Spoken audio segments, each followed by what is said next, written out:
Hi guys, I want to introduce myself to you. My name is Richard Passo. I am 32 years old and struggled my whole life. Uh, I'm at a good place in my life now. I grew up in a very abusive childhood where my grandparents died when I was very young. My uncle and my aunt by marriage ended up getting custody of me.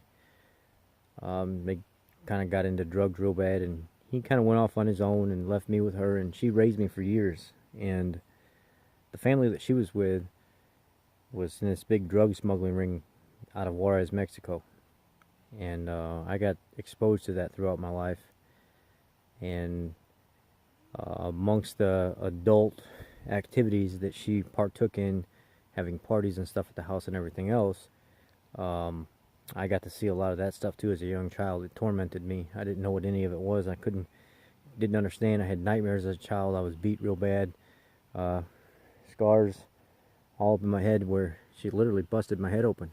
I got wounds all over my body where I've been stabbed, cut open, and just stripped naked and beat for hours because she was so high on cocaine and stuff. So as a child, my anxiety and my depression was through the roof. I wanted to die. I literally wanted to die. I got to a point where, about the age of 10, 11 years old, I was doing everything in the house. I was cooking dinner for the family. I was taking care of the babies and stuff like that. I was the only child that wasn't her actual child. And I couldn't do it anymore. I sat at a table and I was forced to eat everything that was left over on everybody's plate. I was the last one to go to bed. I was always the first one up to get the babies ready for school and stuff like that, and get her kids ready for school. I lived a very rough, crazy life. And I ran away several times. And the fifth time I ran away, I was 13 years old, and I was on the streets of Chicago for 3 months, living in a park, fending for food out of the back of restaurants at night, digging through dumpsters for clothes, until I actually went to the police and told them everything that was happening. When they raided the home, they found $4.5 million worth of cocaine. They found $250,000 worth of marijuana. If you want to read the story, Google 13-year-old boy turns parents in 1999 Chicago. It'll pop up. Chicago Tribune article that went all around the world. I was depressed. I didn't know where my life was going. I went into foster care and I bounced around from the time I was 13 until I was 17 years old. 9 different families, and I finally got to the point where I was like, I can't do this anymore. This is not what life's meant to be like. So I left. I asked to be emancipated. I got out of the system and I became my own adult. I started working at the YMCA as a janitor. Started running a supervisory position at the Chicago Tribune. I quit doing that. I went to the military. And at 20 years old, going to the military, it did a number on me. I had a purpose in life now. I had people that would care for me, and I would care for them. I had to be accountable for something. I now had something to look forward to, and I knew what a family was, because these boys were there for you no matter what. I deployed to Iraq November 27, 2007. I spent 15 months in Iraq, and I came home so that'd be 14 months. We were just 1 month shy, 14 months. So January 1st, 2009. And then the plane back and the transit through Kuwait and everything else. I seen some things, a lot of things. I was hurt, tore both ACLs out in both my knees, my MCL out. I gained 110, 120 pounds. I went from being, a 245-pound jacked military guy that had unlimited running stability or stamina, could PT like crazy, push-ups, chin-ups, just really big, beefy military guy, all natural, to a 385-pound sack of crap that didn't care anymore. I was depressed. I had anxiety. I just wanted to die. I had thoughts of suicide, and I didn't know where my life was going. And I moved around. I went to college, and I'm in and out of relationships. I had no skill at all when it came to keeping a relationship and treating other people right. So I was looking for something, and finally something broke. I got a good job working for Hertz, making over $30 an hour. I became a really good, efficient mechanic, and again found another family. And I thought, something's got to change here. I was low carb before the accident. I was low carb before I got hurt.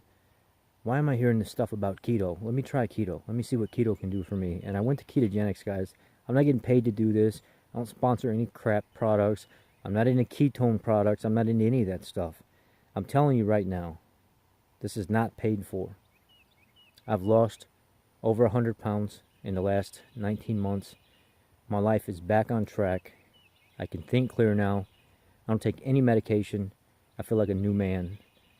It's changed my life. No more nightmares, no more none of that stuff. Guys, I wouldn't be lying to you about this. I'm a veteran that suffers from severe PTSD and anxiety, and all I did was change the way I ate to make my body more efficient, and I started losing weight. My brain started becoming clearer. My brain fog went away. The nightmares at night are almost not existent at all. If they do happen, they're very minor. I'm telling you right now, Ketogenics works, guys. I'm not getting paid for this. I don't use products. I don't use anything. I mean, I got my life back. And I live every day now with no medication. Just clean food. Clean food, guys. That's all it took. I hope that you would consider not listening to the vegan channels out there, not listening to the people that talk bad about high fat, because it's one of the most natural sources of nutrients for the body. It was always that way until about 1920 to 1940 when things started to change. Lobbyists and stuff started getting involved with the food industry and stuff. People started becoming bought. They started spraying more chemicals and stuff on our products. That's when people started getting sick. That's when more allergies and stuff started. Then in 1948, a guy by the name of Ancel Keys came along and created this whole pandemic on how fat is bad for you. It was a complete BS study. Look into it. It was called like the 21 country study, and I think when it was all said and done, the American Heart Association bought it and said meat's bad for you. Well, come to find out now, it's not true. And a lot of the medical professionals are changing. They're starting to see the very health benefit, the very anti-inflammatory effect, the very life-changing effects of a ketogenic diet. And it's not hard to live at all. Just cut out the refined carbs and sugar. Keep your carbs less than 50. Some people say less than 20. Have a good amount of protein and fat. Some people don't even track, and their life changes. It's not hard at all. It's a very easy way to live. Guys, if I could tell you anything,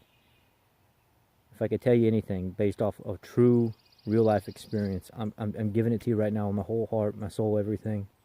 It's helped my relationship with God. My faith is better. When something tragic happens in my life, I don't get down so much. I can work my way through it even better, and I'm out of it quicker. It's a life-changing experience, guys. I'm not just trying to say this to you.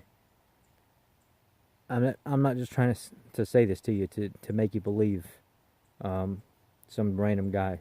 I'm trying to say this to you, so I challenge you to figure out for yourself. Thanks, guys. I appreciate your time. Keto on.